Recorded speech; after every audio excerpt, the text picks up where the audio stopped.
Salut, alors pour tout vous dire, j'avais plutôt prévu d'attendre Guinée-Côte d'Ivoire pour faire ma petite vidéo sur la CAN du jour. Et puis il s'est passé tellement de choses pendant Mali-Tunisie que j'ai décidé finalement de la faire là. Alors hier dans la vidéo, j'ai félicité l'arbitrage depuis le début de la CAN, évidemment. Aujourd'hui, je vais avoir du mal à en faire autant. Et pourtant, le dénommé Jani Sikwadze, arbitre du match, fait plutôt un bon arbitrage. Il a accordé 2 pénaltys pour des fautes de main, les 2 fois c'était juste. Voilà, on peut peut-être estimer que l'expulsion d'El Bilal Touré est un peu sévère, mais bon, voilà, ça passe. Sauf que, à 5 minutes de la fin, il a sifflé la fin du match. Bon, il s'est ravisé assez rapidement, et il a de nouveau sifflé la fin du match 5 secondes avant la fin du temps réglementaire, faisant fi du temps additionnel qui aurait dû être d'au moins 4 minutes, puisqu'il y avait eu 8 changements, 4 de chaque côté. Évidemment, les Tunisiens, à juste titre, ont hurlé au scandale. La CAF a décidé que le match allait reprendre pour 3 minutes. Sauf qu'à ce moment-là, les Tunisiens ils étaient déjà dans le bus et qu'ils ont évidemment refusé de revenir sur le terrain. Donc les Maliens sont revenus, le match a été sifflé et cette victoire 1-0, plutôt méritée d'ailleurs, a été entérinée.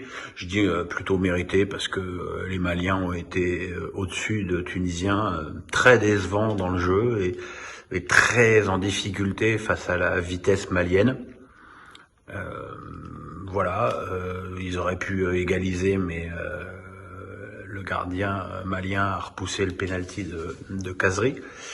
Voilà, c'est quand même une tâche importante parce qu'on n'a jamais vu ça, quoi. Ni en Afrique, ni en Asie, ni en Amérique du Sud, ni en Europe, on n'a jamais vu un arbitre siffler un match, à la fin d'un match, 5 minutes avant la fin du temps réglementaire et encore 5 secondes avant, quelques minutes plus tard. Arbitre qui a été suspendu pour corruption en Ligue des Champions africaine en 2018.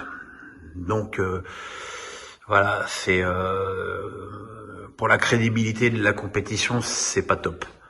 Alors on va pas, je vois déjà les Africains qui sont très nombreux, et je vous en remercie d'ailleurs, à écouter mes vidéos, me tomber dessus en me disant que tous les prétextes sont bons pour dénigrer la CAN, mais bon, là, faut pas donner de motifs, faut pas donner de bâton pour se faire battre.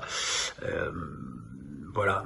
Et encore, je vous fais grâce de l'hymne mauritanien où ils se sont trompés 3 fois sans jamais mettre le bon, puisque c'était arrivé, on se souvient, au Stade de France, mais bon, mais pas 3 fois. Voilà, c'est une journée qui fleure bon l'amateurisme et qui fait pas de bien à la compétition.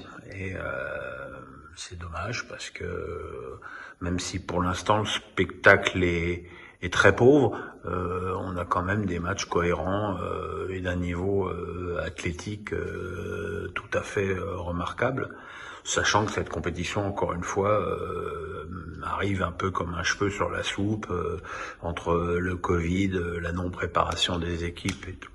Voilà, c'est dommage, mais c'est sûr qu'on va parler que de ça pendant des semaines. Dommage. On espère que Guinée, Côte d'Ivoire ce soir, dont je vous parlerai demain, et les matchs de demain rehausseront un petit peu l'impression d'ensemble. Salut les gens.